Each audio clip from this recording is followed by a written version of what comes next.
नमस्कार। 2 बड़ी अपडेट आपके सामने लेके आया हूँ।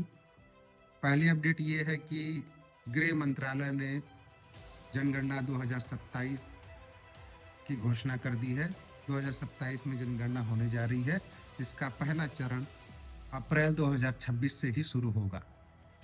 यानी कि पहला चरण 1 अप्रैल 2026 से शुरू होकर 30 सितंबर 2026 तक खत्म करना है, ऐसी अधिसूचना आई है। राजपत्र गज़ट के माध्यम से उन्होंने ये जानकारी दी है और उन्होंने ऑफ़िशियल ट्विटर हैंडल से भी ये जानकारी दी है। दूसरा ये कि 2026 में मार्च और अप्रैल में ही संभवतः मार्च से लेकर मई तक ग्राम पंचायत के चुनाव होने वाले थे। तो ये एक स्थिति बन चुकी है कि क्या ग्राम पंचायत के चुनाव, चूँकि जनगणना की घोषणा हो चुकी है, तो क्या ये टलेंगे या ग्राम पंचायत के चुनाव होंगे? बहुत सारे प्रधान पद के प्रत्याशी जो मेहनत लगे हुए हैं, सालों से इसमें लगे हुए हैं, जिसमें 1 साल से वो प्रयासरत हैं। घर-घर जाकर अपनी योजनाएँ बता रहे हैं, अपना मैनिफेस्टो वो दे रहे हैं कि गाँव का विकास कैसे हो। सारे लोग इसमें थोड़ा-सा एक चिंता का विषय बना हुआ है कि क्या ग्राम प्रधान जो ग्राम पंचायतों का चुनाव है, ये टलेगा या नहीं? तो इस स्थिति में टाइम्स ऑफ इंडिया की एक रिपोर्ट कहती है कि जो जनगणना है, ये केंद्र के तहत आती है। ये मिनिस्ट्री ऑफ होम अफेयर्स यानी गृह मंत्रालय के तहत आती है और जो ग्राम पंचायत के चुनाव है, वो राज्य सरकार के अधीन होते हैं। और राज्य सरकार के जो ऑफिशियल जो पदाधिकारी हैं, जो चुनाव आयोग में काम करते हैं, सूत्रों के हिसाब से ये पता चला है कि उन्होंने कहा है कि इसमें कोई डिले होने की संभावना नहीं है, कोई देरी नहीं होगी। ग्राम पंचायत के चुनाव समय पर ही होंगे, जो भी उनका मानक समय है। इसमें जनगणना का कोई ज़्यादा इम्पैक्ट होगा नहीं। वहीं अमर उजाला और दैनिक भास्कर की रिपोर्ट कहती है कि ये पोस्टपोन हो सकते हैं और उन्होंने उसमें क्वेश्चन मार्क लगाया है। अब आते हैं जनगणना 2027 पे, जो कि फेज़ 1 शुरू होने वाला है। इसमें फेज़ 1 में होना क्या-क्या है? एक्चुअली फेज़ 1 में आपको आपके हाउस लिस्टिंग होगी, यानी कि आपके मकान अ, कहाँ है, उसके नंबर क्या है, उसमें क्या-क्या सुविधाएँ हैं, इन सारी चीज़ों की जानकारी ली जाएगी। जिसमें आपसे 33 प्रश्न पूछे जाएँगे, 33।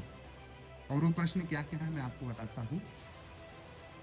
अमर उजाला की रिपोर्ट के हिसाब से जो 33 सवालों की सूची है, उसमें सबसे पहले तो आपकी भवन की संख्या, उसके बाद आपके घर में कच्चा फर्श है या पक्का फर्श है या उसमें टाइल लगी हुई है, कि इसकी जानकारी आपसे पूछी जाएगी। छत में जो सामग्री है, वो कैसी है लगी हुई है, कच्चा छत है, पक्का छत है। ये सारी चीज़ें आपसे पूछी जाएगी। स्थिति क्या है, परिवार की संख्या, उसके बाद आप किस परिवार से आते हैं, वर्ग क्या है आपका, अनुसूचित अ, जनजाति से, अनुसूचित जाति से, ओबीसी से, आप किस वर्ग से आते हैं, वो पूछा जाएगा। और उसके बाद पीने के स्रोत क्या है, आपके घर में आरओ लगा है, नहीं लगा है, या आप नॉर्मल टैप वाटर से पानी पीते हैं, या आप हैंडपंप से पानी लेके आते हैं, कुएँ से लेके आते हैं। उसके बाद प्रकाश का मुख्य स्रोत क्या है, आपके यहाँ बिजली लेते हैं या आपके यहाँ सोलर लगा हुआ है, या आप अभी बिजली भी नहीं लेते हैं। तो ये सारी चीज़ें आपसे पूछी जाएँगी। शौचालय है आपके यहाँ, नहीं है। उसके बाद जल निकासी की सुविधा, रसोई कैसे बनती है, गैस से बनती है, चूल्हे पे बनती है, स्टोव पे बनती है। आपके घर में टेलीविज़न है कि नहीं, इंटरनेट है कि नहीं, लैपटॉप, कंप्यूटर है कि नहीं। परिवार में उपभोग किए जाने वाले मुख्य अनाज कौन-कौन आप खाते हैं। आपके घर में साइकिल है, कार है, स्कूटर है। ये सारी चीज़ें आपसे हाउस लिस्टिंग जब ये फेज़ 1 होगा जनगणना का, इसमें पूछी जाएँगी। ये 33 प्रश्नों की एक लिस्ट जारी की है और ये सारा मानक है, आपसे पूछा जाएगा। तो ये जो 2 मुख्य अपडेट थे, पहला कि जनगणना अनाउंस हो गई है, तो क्या ग्राम पंचायत के चुनाव हैं स्थगित होंगे? 90% नहीं होंगे, 10% में एक विवादास्पद स्थिति बनी हुई है कि हो सकते हैं, नहीं हो सकते हैं। पर जहाँ तक ये है कि राज्य सरकार इस इतनी एफिशिएंट है कि वो हैंडल कर लेगी। जो भी प्रत्याशी हैं, जो इसमें तैयारी में लगे हुए हैं, निराश ना हों और इस पे आप काम करते रहें।